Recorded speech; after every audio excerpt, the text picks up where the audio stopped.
bad B culture that a lot of people, I believe, want to excuse or want to talk like act like it's normal or want to just normalize it.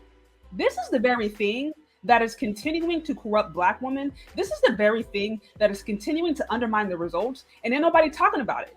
We're acting like it's not a big deal, but it's corrupting Black women. It's corrupting their children. It's corrupting their lives, and it's not cute. It's not bad. Be culture is not cute, and it's annoying to me because this is the thing that gets celebrated. This is the stuff that people listen to, and even this is the thing. Even if you don't necessarily agree with it, you may still listen to the music.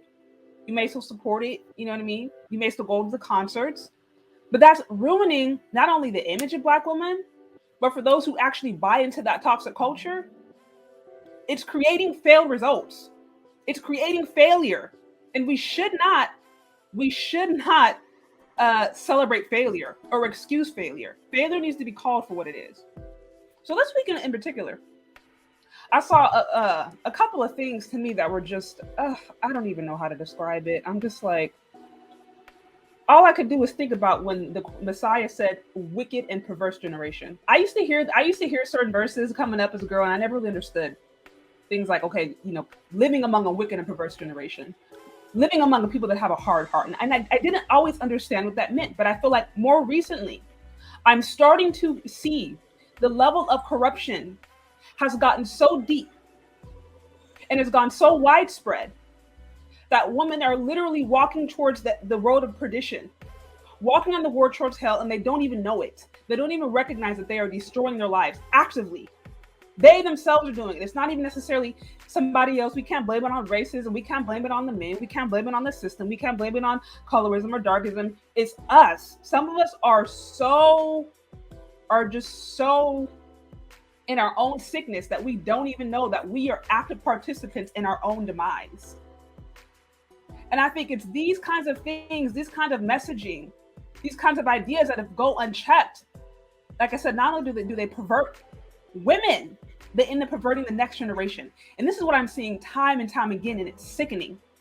It's sickening. It's disrespectful to Black women. It's disrespectful to who we want to be. And anytime we go out there and we promote and we celebrate or we turn our heads away at this whole bad B culture being almost synonymous with Black women, at the end of the day, it's undermining our results. And you better not say you love Black women and not address this. You better not say you love Black women and then give them the out to act a fool and then say, well, that shit it's not that big of a deal. You're being misogynoir. Oh, well, how about the men? How about the men? This ain't about the men. This is about what you are doing. This is about what we are allowing. This is about the way that we are presenting ourselves. And we're thinking it's okay, and it's not. And we're thinking it's cute, and it's not. We're thinking it's not a big deal. And that's a lie. It is a big deal. People's lives are being destroyed because they are falling into this hellish, demonic Jezebel spirit that has women over around here acting like a fool, acting like they ain't got no sense, acting like they was raised in a trash can, thinking it's cute. And it's destroying their lives, and it's destroying the next generation. And if that happens, we can't blame anybody else but ourselves. We can't blame anybody else but ourselves. This is why I talk a lot about the things I've been struggling with, because we can all sit down here in the group and write on the board the different things Black men have done wrong, or write down all the different things men can do. We could all do that. We could do that.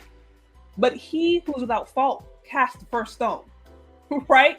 It's like, unless you are perfect, unless there are things in your life, there's nothing in your life that can be changed, you shouldn't even be focusing on what somebody else is doing wrong when you yourself have a whole bunch of different stuff in your own life that is out of order.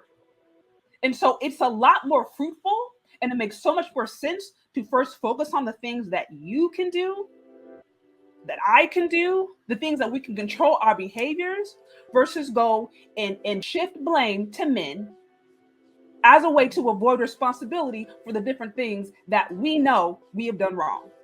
So like I said, this is why I talk to women about the things that women struggle with, not as a way to try to overlook the things that men do, not as a way to act like that men don't have their own problems. They do. And like I said, men will work that out among the men. But the reality is there's enough BS and there's enough mess going on around women, especially Black women, that our hands should be full just trying to get ourselves together, period. So I recognize not everybody's going to understand this and not everybody's going to get it. Fine. But for those who do, listen. Like I said, this bad B culture is ruining women's lives. It's ruining young girls' lives, and it's perverting the next generation. Women are running towards the road of hell, running towards perdition, running towards devilish results, running towards chaos, running towards failure, and happy about it, and thinking it's okay, and it's not.